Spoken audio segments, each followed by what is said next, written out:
السلام عليكم البنات، كي درتو؟ لاباس عليكم؟ مزيانين؟ اموركم مزيانه؟ كلشي مزيان؟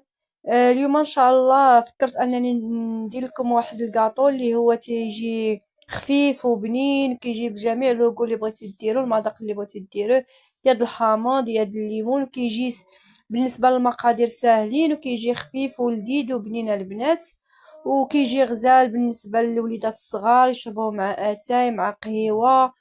حسن ما تشيلهم داك البسكوي من الزنقه كتبقى زعما قررت انكم ديروا لهم في الدار البنات ونشاركوا معاكم. ها نتوما البنات، راه تيجي غزال البنات. كديري اما كتخرجوه بالماكينه، اما تتخرجوه بالبوق، اما كديروا بالفرشيطه. اي حاجه كانت عندكم في الدار يمكن لكم ديروا بها هاد الكاطو هذا. دابا ان شاء الله نبدا معكم على بركه الله. المقادير: تنديروا كاس د الحامض وقشره محكوكه، شويه د القشره محكوكه د الحامض، وكاس د الحامض، وربعه د البيضات. هانتوما شوفوا البنات، وشويه د الملحه. الملحه خلاص نديروه في الكاطو، راكم عارفين باش يقرب الحلاوه. شويه السكر، زلافه السكر مع مراش، زلافه الزيت مع مراش، تقريبا شي كيلو لارد نتاع الفورص، خماره، فانيليا. غنبدا معكم البنات. هانتوما الطريقه توجد.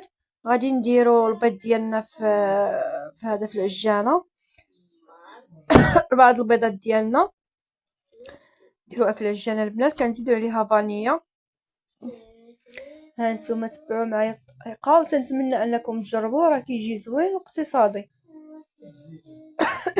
شويه ديال الملحه، الحامض محكوك، سنيده ديالنا، زلافه السنيده ديالنا مع مراش، خلاص البنات، زلافه الزيت حتى هي كما قلت لكم. المهم تنخلطوا زلافه الزيت حتى هي مع مراش. المهم تنخلطوا ديك البيض ديالنا مع سنيده مع الفاني مع شويه ديال الملحه وداك الحامض محكوك، تنبداو نخلطو مزيان. ها هي زلافه الزيت ديالنا كنبداو نزيدوها حتى هي كطرب مع داك المقادير.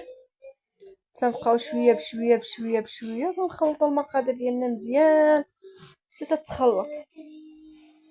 ها نتوما تبعوا معنا الطريقه، تنتمنى البنات انكم تجربوه. وحنا درنا كاس الحامض ديالنا ما عامرش باش كيعطينا. عندكم الليمون ديروا الليمون، قشره د الليمون وكاس الحامض. بغيتي تشريو داك المذاقات اللي كيتباعوا تديروهم. دابا البنات غنديروا الطحين بالتدريج. المهم الطحين حسب الخيط، انا عطيتكم تقريبا كيلو الا ربع. وكنديروا الخمارات ديالنا في وسط المقادير، تنديرها 2 خمارات وتنبقاو تنطربوا داكشي. ها نتوما خلاص تنبقاو تنطربوا داكشي شويه بشويه، تنطربوه مزيان. تنبقاو تنطربوا داكشي مزيان حتى يتخلط شويه بشويه حتى العجينه ديالنا كتماسك. ها نتوما شوفوا العجينه ديالنا كي جات مرطبه ما قاصحه، باش كيجينا ساهل باش لا خرجناه بالبوق ما كيعذبناش وما كيتفرتش. حنا دابا البنات غنبداو نخرجوه بالبوق، واللي عنده ديك الماكينه كتلصق فيها البوق كتخرجوها، هذيك استعملوها حتى هي راه كتجي ساهله. اللي عنده الفرشيطه يدير الفرشيطه، يصايبو يبسطو يدير الفرشيطه. ها نتوما شوفوا حنا بدينا نخرجوا الكاطو ديالنا بالبوق ونحطوه في اللاطه.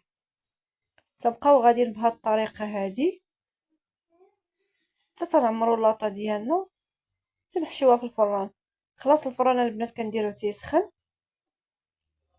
ها نتوما شوفوا الطريقه نتاع الكاطو كي كنديروا له، كيجي البنات زوين وبنين. تنتمنى تجربوها البنات، ديروا لوليداتكم هكايا فاش تبدا ان شاء الله المدرسه الدخول المدرسي يديوها معاهم. احسن ما يشريو داك الكاطو الزنقه. ها نتوما شتو البنات، تنبقاو غاديين هكا بنفس الطريقه. السلام البنات، كي درتو؟ ها نتوما شتو تنبقاو غاديين هكايا بنفس الطريقه. ها نتوما سخنا الفران، طيبناه الكاطو ديالنا. ها نتوما المهم كنسخنوا الفران، كنسخنوه كنطفيو العافيه من الفوق، كنشعلوه من التحت تيطيب عاد تنشعلوه الفوق. ها هي النتيجه النهائيه ديالنا د الكاطو. تنتمنى تجربوه بالصحه والراحه، راه كيجي لذيذ وبنين وهشيش. ها نتوما شوفوا كي كيجي هشيش. واللي بغى البنات يدير يغطس النصيص ديالو بالشكلاط يغطسو نص بالكوك، اللي بغى يخليها هكا يخليها هكا. المهم نتوما والذوق ديالكم كل واحد وشنو كيبغي على حسب التزيين. حنا دابا البنات نخليوها هكا خفيف مع قهيوه مع بريري داتاي العشيه الفطور.